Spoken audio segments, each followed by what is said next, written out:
Live streaming is on. All right, that was a lively discussion. I think we need to kind of wrap things up. Actually, I was attempting to wrap things up, and I was just ended up on a total tangent. But is there anything you kind of wanted to think of that you wanted to get out before we wrap this up? No, I just reiterate that the best thing that we can do is provide an alternative to these options, and not only in our words but also in our actions. Right. So just start building things that counteract these large institutions and the problems that we see, and that's going to be the real remedy against sort of a fascist creep. And also always call out the fascist creep. But um, other than that, just be excellent to each other, right? But Yeah. Hey, I think this is one of the my favorite episodes that we've recorded. Like really, genuine. I don't know. They're always like the best. They're always like the best. When we do me and you together, they're always like the best so far. I really like our conversations, but I'm really happy because I guess I've been thinking really intensely about these things a lot for at least a year. You know, we do. Me and you do have some bangers. We should probably do them more often. But we started talking earlier, and we were trying to figure out some of the things that we've been meaning to talk about.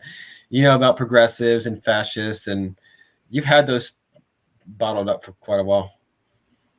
Oh yeah, I mean, I've been able to let this out before. I've made this case in other places long before I made the podcast. So, but yeah, yeah, no, this was a good one, and I think we should study that lady. You want to study just that lady, or like the broader fascist?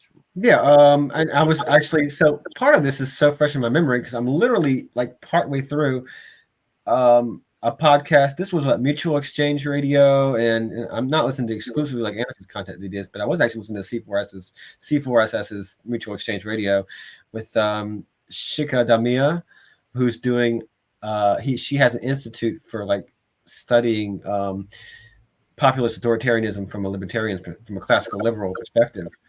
And she's from she got canned at Reason apparently for being too anti-Trump or whatever. I don't know, but anyways, she's a anti-populism person.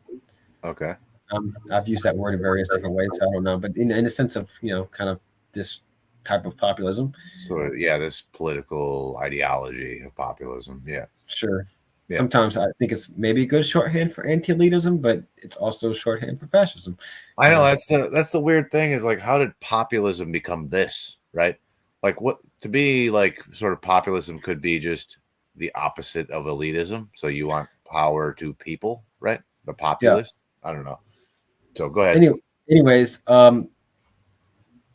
I forgot where we're going with that. I was listening to that podcast, and yeah, she was. Oh, yes, she was. So she was talking about various people. I mean, there's obviously Modi in India, and how India's gone from like a secular democracy to a very Hindu nationalist one, where that wasn't present before. And I can attest. I know about Indian history enough to know that that was the case. But also, so there's Meloni in Italy, and Le Pen in France, and I think Maxime Bernier in Canada, and this is all just the most recent ones. There's obviously Viktor Orban in Hungary, and various other ones. I mean, there's been various movements. This Russia, Poland, I think too. Well, there's Poland, Austria, but I don't know how long these people in power. There was Salvini before in Italy. I don't know how much traction these people have gotten, or they've gotten into power for briefly and then kicked out. But they certainly exist. And there's Bolsonaro in Italy. I mean, Italy, Brazil. Yep. And I've got to say, like, when it comes to the far right winning in places, and where the alternative is like hard socialism, I get why people were, especially like places like Brazil, which has had such a strong movement of like hard socialism for a long time. I get why that happened, and like I'm glad that like people are getting the right to bear arms and stuff in a place where like the state maintains pretty much a monopoly on carrying arms in such a high crime country. It happens in a lot of places, like just like in the U.S. But again, one of those things that where we might agree with, we can understand that, but there's got to be a better way, man. You know, I think we need to provide some sort of alternative that truly isn't left or right, and I think that's part of our project here. Yeah, I think that's what we're trying to do. Yeah. But yeah, let's see how history plays out. You know, like Le Pen didn't get elected in France, but let's see what happens in Italy. I'm really interested in that.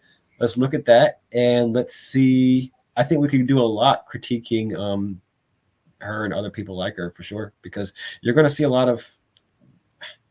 I don't know where people are going to go with the Russia and the Israel thing, but you're going to see a lot of people clinging to her words and amplifying her words.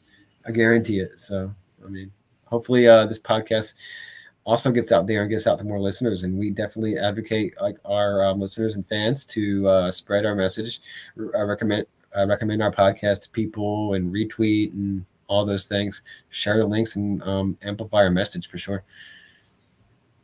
Yeah, for real. All right. Well, let's wrap it up there. I'm actually getting tired all of a sudden. Yeah. But thanks, guys, for listening. I hope you had you enjoyed this conversation. I definitely did. And yeah, be excellent to each other and follow us on the social medias and that. And yeah, get on Twitter and Telegram and give us some feedback and have a discussion with us. We're just regular people on there, and we love to talk to you, and we provide outlets to do that without really any filters or intermediaries. So yeah, thanks, and yeah, have a great one.